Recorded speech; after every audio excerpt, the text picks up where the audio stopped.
欢迎收看第1039期北京不静音。进入2026年，国际局势的变化速度简直令人目不暇接啊！这两天发生在伊朗的情况啊，让人非常的激动。其实现在距离它系统性崩盘只有一步之遥，但就在我们关注伊朗的时候，刚刚发生在委内瑞拉一件更大的事情，美军直接把他的总统马杜罗及其夫人抓获了啊！现在就有可能直接就是遣送去美国了。那么我们这期节目呢，先沉痛的悼念一下这个马杜罗同志啊！我给大家看一看，有3段影像，非常的有意思。首先呢是之前这个马杜罗叫嚣着让美国去抓他的视频，大家看一看。Aquí lo espero en Miraflores. No hace tarde llegar. ¡Cobarde! ¡Venga por mí, cobarde! 你看这么嚣张啊！我就在这里等着你们来抓我。结果呢？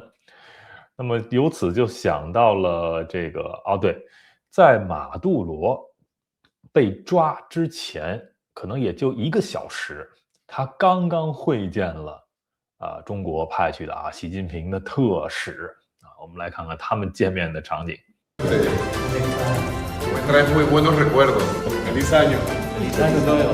Este es el año del caballo, ¿verdad? Del caballo. Yo soy tigre. Tú. Tanto tiempo. Yo lo conocí a él muy joven. Muy joven. Hace 20 años. Hace 20 años que lo conocí. Como traductor cuando estaba el presidente Juntao. Ahora es director. Qué increíble, ¿verdad? Como pasa el tiempo. Estás igual. 所以我们看一个独裁者，这个前面还很风光，1个小时之后就已经成了阶下囚了，这个变化能有多快？那么比较令人担忧的就是中国对于委内瑞拉提供的这个贷款其实已经超过1000亿美元了。那这个钱怎么办？现在马杜罗政府垮台的话，还有一个很麻烦的呢，就是作为马杜罗的老朋友习近平现在没有办法访问委内瑞拉了。之前2个人这个有一个非常亲密的谈话也给大家放一下。而且主席先生，我们对您发出一个永远不过期的邀请，您可以去。Es un amigo sincero. Because you are a sincere friend of Venezuela. Estamos defendiendo la misma causa. Because we are defending the same cause. La causa, 捍卫着一种事业。 como dice usted, la causa de un destino The compartido de la cause humanidad. of a shared destiny of humanity. 这个共同的事业就是构建人类命运共同体。 Llega, señor. Somos amigos de ayer. Sí, estamos en parte. Seguro. Y vamos a mantenernos siempre en contacto. Sí, sí. 那我们刚才听到了这个马杜罗对习近平发出了一个长期邀请永远有效，永远欢迎你访问委内瑞拉，并且呢说习近平是一个非常真诚的人我们在共同捍卫一个共同的事业，这个事业是什么呢？构建人类命运共同体。我觉得人类命运共同体这个说法我曾经给大家讲过，没有任何的问题，对吧？人类命运就是一个共同体，这个不需要由这么2个独裁者在这里再去构建一番，它本身就是存在的，所以它这一套话术是一个伪概念。而且在这里我们听到了习近平管这个马杜罗叫什么铁杆朋友。铁杆朋友，你现在铁杆朋友被美国抓了，你不说点什么吗？我们期待因为后面应该大家看完我这期节目之后，美国那边会有发布会来宣布这个事情，对吧？然后我们也会听到中国一贯的一个措辞我们强烈反对，我们呼吁什么什么一堆屁话这事儿非常有意思。2026年刚刚到1月3日，就已经有2个集权政府有可能马上就要垮台了，一个伊朗，一个委内瑞拉。我们讲好事成双不仅成双会成3、成对、成群，那么后面第3个会是谁？2026年我预测还会有第3个集权政府垮台，你们希望是谁？我知道你们的答案，对吧？你们也知道我的答案，但是会不会实现不好说。那我们也会看到，在2026年是一个非常艰难的一年，就是中共在垂死挣扎的时候，他对海外的这种认知战会愈演愈烈啊。我们会看到有很多人进行错误的判断，去投共啊，去墙头草一般的贴合中共的叙事，为自己留某种的退路啊。你们会在油管和推特上看到非常多你们过去认为这个三观很正的 UP 主。然后你会发现它有一些私货夹杂在其中，实际上是在为自己铺后路。那么我们就在这个关键的战场是非常难打的2026年。那这里面呢就要提到一个小事情啊，我今天不展开说啊，我抛砖引玉，就是大家很多人很喜欢的这个秦晖老师啊，最近接受了王志安的采访。那么这个采访的内容实际上有很多问题的，我今天只说一点啊，他在里面说。就是说，这个世界这个平台啊，那么如果是中国这样的一个集权的状态和包括低人权优势等等啊，那么和这个西方进行一个竞争的话，那么最后输的一定是西方啊。这个话是他说的，对吧？那我知道他有很多的预设前提，这个事情也很复杂，但是我们为什么说认知战非常难打呢？就是因为这些人啊，最顶级的认知战高手呢。他的话术里90%都是没有问题的，你听不出问题，只有隐藏的那10%，就是说他没说的部分，实际上反而能揭示了他所说的这90%是有问题的。这就是高明之处，就是我真正刺破这个本质的这10%我不说，甚至这1%我不说，那就会严重的误导他的观众的一个判断。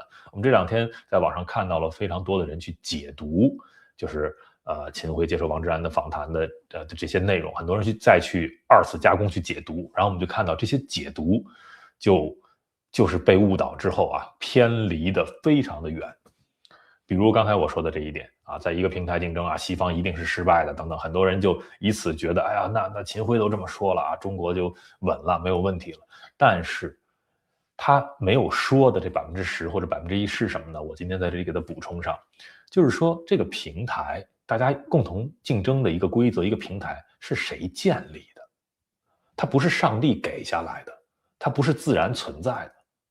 它是以美国为首的这个整个西方这套价值观自2战之后搭建起来的这个平台，现在这个全球化的平台，所以有能力搭建这个平台，它为什么要死守在这个平台上？如果你以恶性的竞争导致我一定会输的话，那我可以改变这个平台啊！我有能力建设这个平台，我就有能力建立一个新的平台。那这个就是我们看到现在国际局势在剧烈变动的过程中啊，习近平他们当然觉得100年未有之大变局，因为看到了美国的虚弱，看到了这个世界多极化的一个趋势，他们认为自己有机会站上这个舞台，他们也想建立一个新的秩序来守护他们自己的利益，习近平普京伊朗委内瑞拉等等。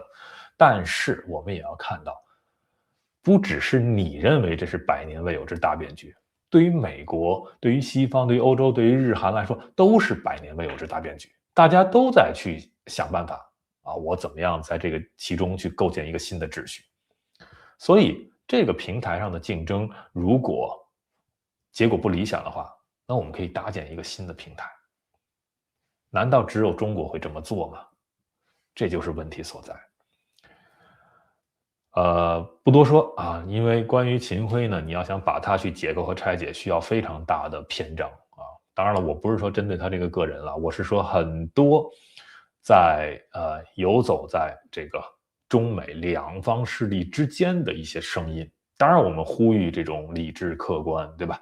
但是我们也要看到，其中有非常多的中共认知战的组成部分就是我好像说90%的特别客观的话，但是真正的可以引领人们认知提升的那10%和1%我不说那就会产生极大的或者极坏的影响。